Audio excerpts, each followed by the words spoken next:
They gotta be inside. Can't find them. Story of my life, always looking for stuff. Where would I put it? If I were hiding gloves, where would I hide them? Oh, I bet I put them in here. That's probably where I put them. Okay. Alright, so we're going to turn power off again.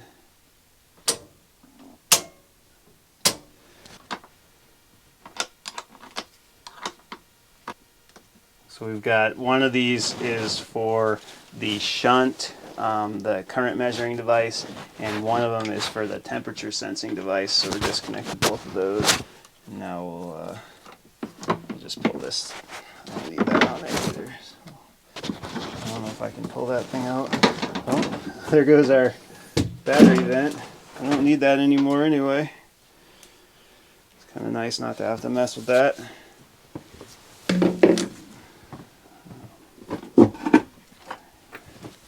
This, I caught some flack for this, my homemade battery terminal connector, crimp connector, but you know what, you can test it. It worked fine, but you shouldn't do this, so don't make your own out of copper pipe.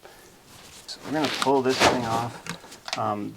Where these are going out and by the pond, the controller has its own temperature compensation, so we don't need this. But I can use this somewhere else eventually, so we'll save it. Or maybe I can give it away on the channel. I don't know. We'll think about that. The best comment, very subjectively, the best comment can have this free Victron temperature sensor. Alright, so now I just gotta start pulling these things out. They're gonna be kind of awkward and heavy to get out of there. And I don't have straps on them.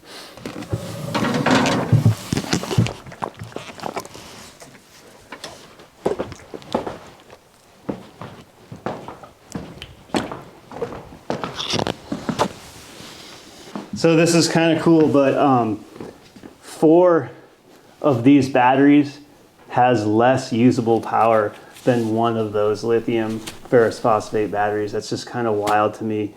Like the weight and the volume of these, and like I can actually get more energy from those. It's kind of cool.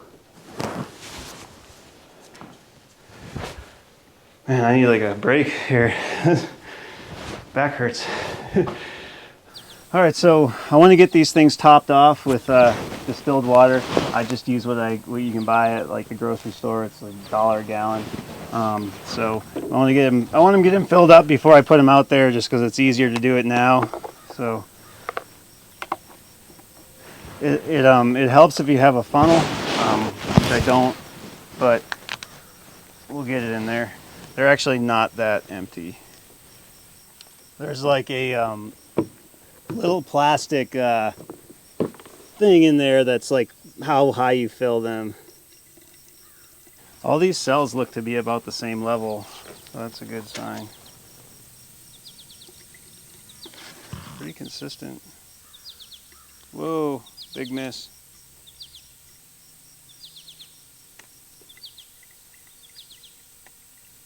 I don't know, that's over, I mean I probably, yeah, that's over 4 batteries. They're a little low, not too bad.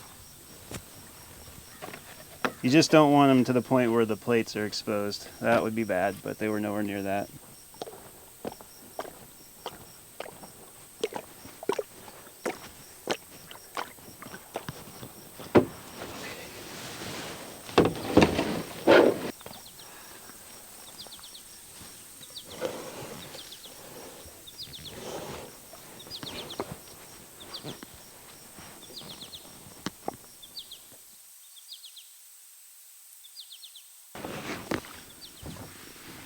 Oh boy.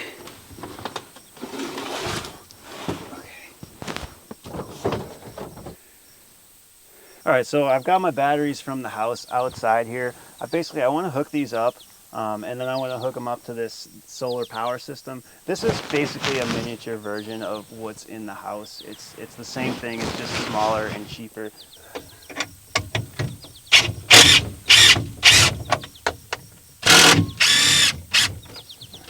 Cool. I want a negative over here on the negative side, so we're gonna go like this.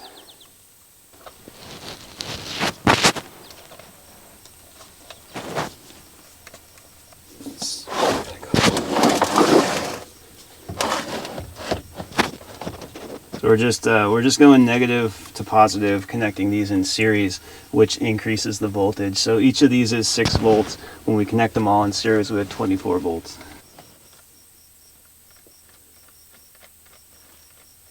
We don't want to go negative to negative. Wait a minute. Hold on, what did I do wrong here? Positive. I did something wrong. Positive.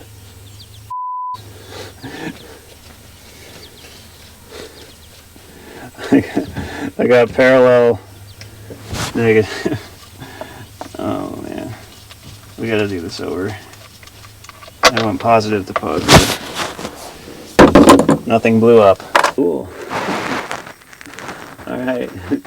So we're wow, we're like really well charged up here.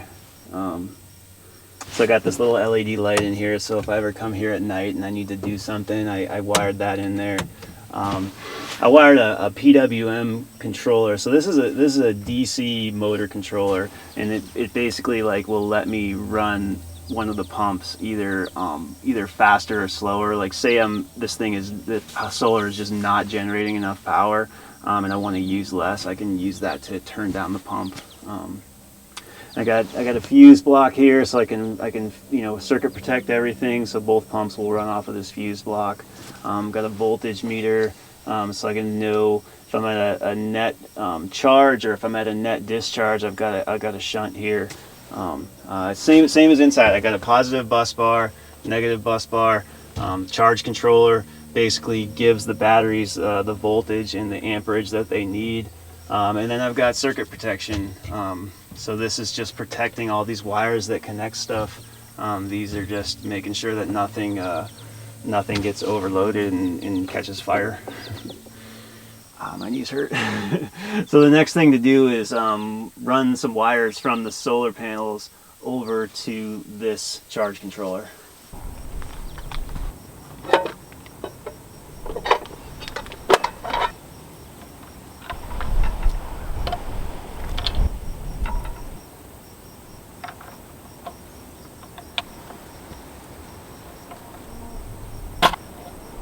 Alright, so I'm using an 8-gauge wire. One of the most common questions I get asked is, how do I figure out wire size? I go online and I punch it into a calculator. So you got to know your voltage, and you got to know your amps, and you got to know your distance, and after that it's as easy as just putting it in the computer.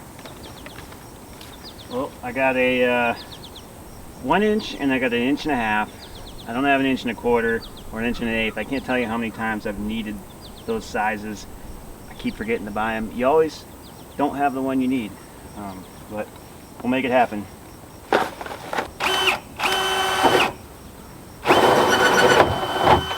We will just put a little dab on each of these.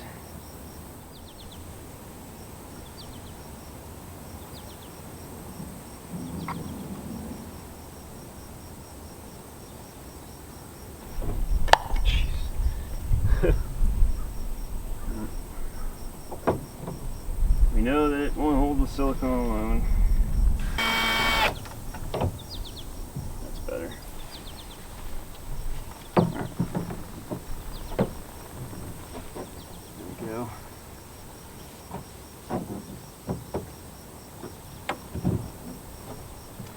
Alright, so here's some free knowledge for you. One thing I learned when I installed my solar in conduit on my roof is absolutely do not glue anything until you have your wire pulled through.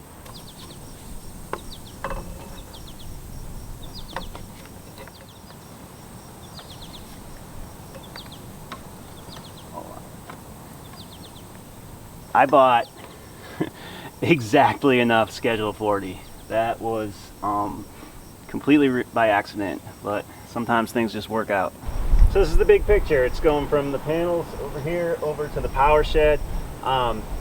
Before you assume that I'm a complete hack for not burying this conduit, just remember in a previous video I had said that my plan for this area is to have kind of a deck with like a little cabana style hut thing for the pond. So all of this is going to be covered eventually, and I know that if I bury this now, wherever I want to put a pier, I guarantee that's where I'll bury this. So if I leave it out, I can kind of shift it around, and I won't have to worry about driving a pier into it. So So it's gun season for deer right now, and I just heard enough shots to kill every deer in the county. All right, so we got our positive, negative, ground all labeled here. Shouldn't be super important to tape. I'm going to tape these.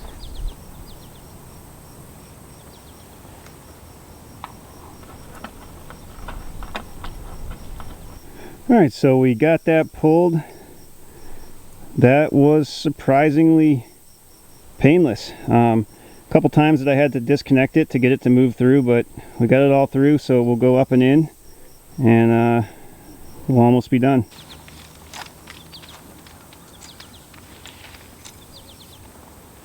This through here.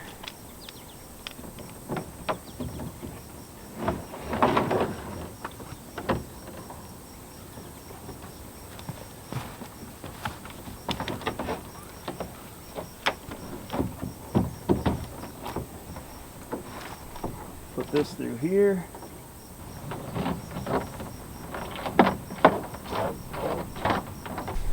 Alright, so I turned these breakers on yesterday to test it, so we better turn these off.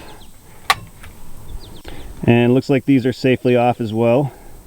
I don't really trust this to be totally waterproof, so I'm going to put this on here as kind of like a little drip, whatever you want to call it, just so that,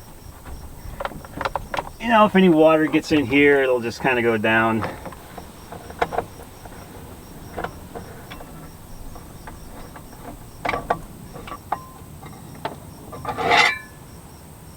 Okay, so the 30 amp controller is protecting that wire over here. It could be sized even smaller, but if I ever add another panel in parallel, I just put it as big as I could. So I've got, and I should say it's 6-gauge wire going into a 30 amp breaker. So we've got both the charge controller and the wire protected. 6-gauge. So we're gonna strip it. You know what, we're gonna go from the top just so that this thing is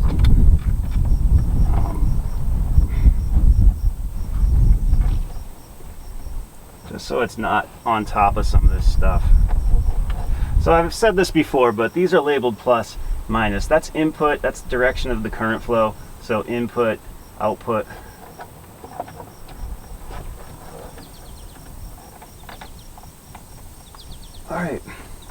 All right, so now our positive wire flows here. It flows to the breaker, and then it comes out of the breaker and into the PV plus marking on the charge controller. Now, I'm going to zoom in a little bit more here, but we've got a PV negative terminal right here. So we're going to go in this cord grip and up and over into that PV negative. This weather strip came out with it. That is going to be a pain.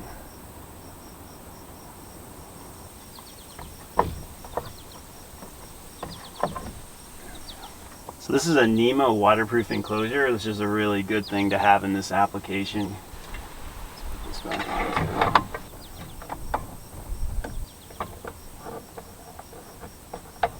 Last thing for us to do is to connect our grounding wire, our earthing.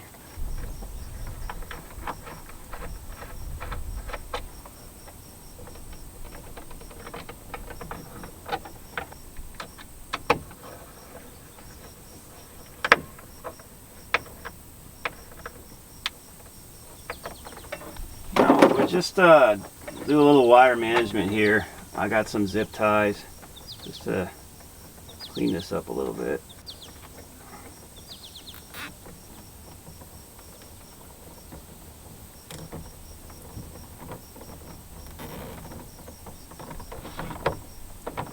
All right, now comes the exciting part.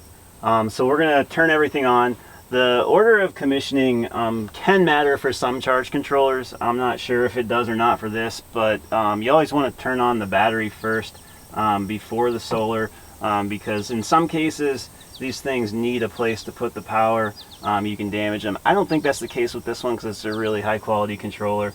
So we're going to turn these on first. So we're at 25.22 volts, which is like basically fully charged. So now we'll go turn on the solar and see if we make money, make power, free money.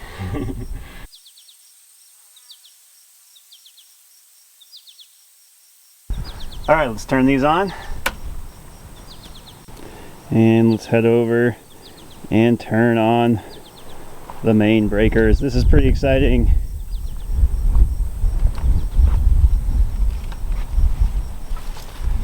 All right. Okay, so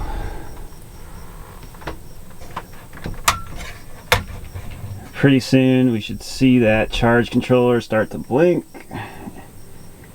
And hopefully we see the bulk light come on, which will be, yep, alright, that one that just came on. That means we're in bulk mode. Let's see how much power we're making. Holy, we are making 308 watts. Wow. Oh, stay in focus. Stay in focus. Yeah. Wow, look at that.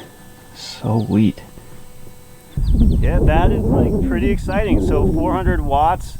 Or 300, making 300 watts off 420 watts of panels in December with a PWM controller.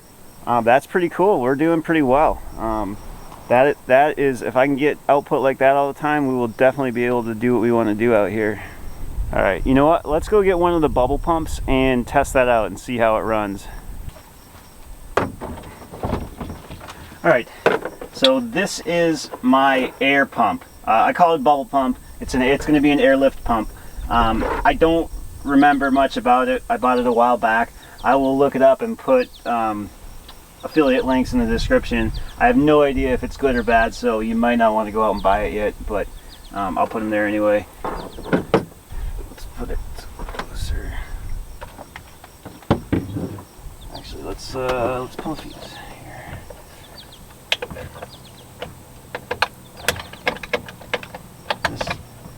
So annoying.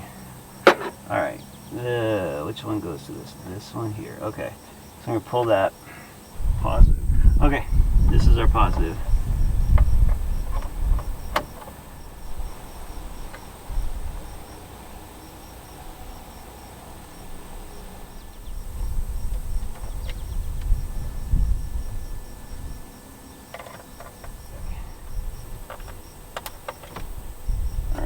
Well, it's not making noise, so hopefully that means it's off. Look at that. Okay. So, if you guys remember, I buried an under gravel filter. I drilled holes in one side, and I forgot to drill holes in the other side, and it floated up out of the gravel. So at some point, I've got to get that thing back in here.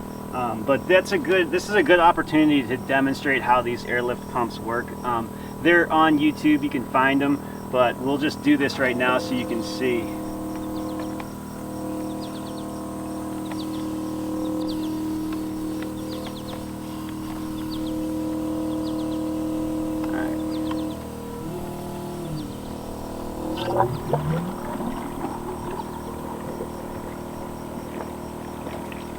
The water is filling in the displaced air and it's actually pumping it. So what you could do, the way that I'm going to do it is I'm going to have it draw water in and from the bottom of the gravel, but you could also just have these things down in here like this and pump water over into a gravel bed.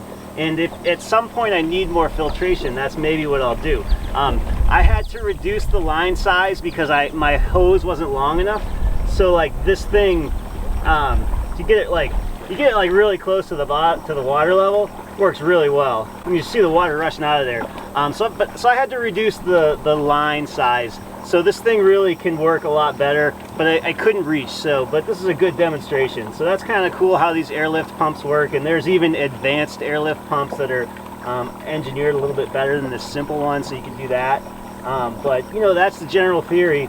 The air moves your water through the gravel filter, beneficial microbacteria, eats the nutrients out of the water, and that deprives undesirable things like string algae of those nutrients. And the whole point is to try and keep the water nice and clear. Man, I really wish that I could hook this pump up and demonstrate it to you guys as well, but the water is just like an inch below the intake level.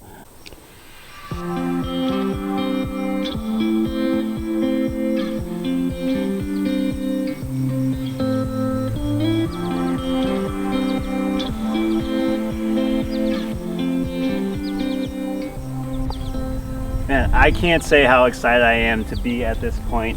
Like, let's take a minute to just appreciate the gravity of what's going on here. I mean, this is so cool to me. Like, photons are coming from the sun, hitting my solar panels, knocking electrons free of their atoms. They're going over there to my charge controllers. The charge controllers are giving the batteries exactly the voltage and amperage that they want and need. And then my batteries are actually running a pump that's going to filter my pond that I'll someday be able to swim or fish in or hang out around here. And like, we live in an amazing time that you can just go buy this stuff, put this together, and do this all on your own. I just think that is so cool. So I hope you're enjoying these videos, and we'll see you next time.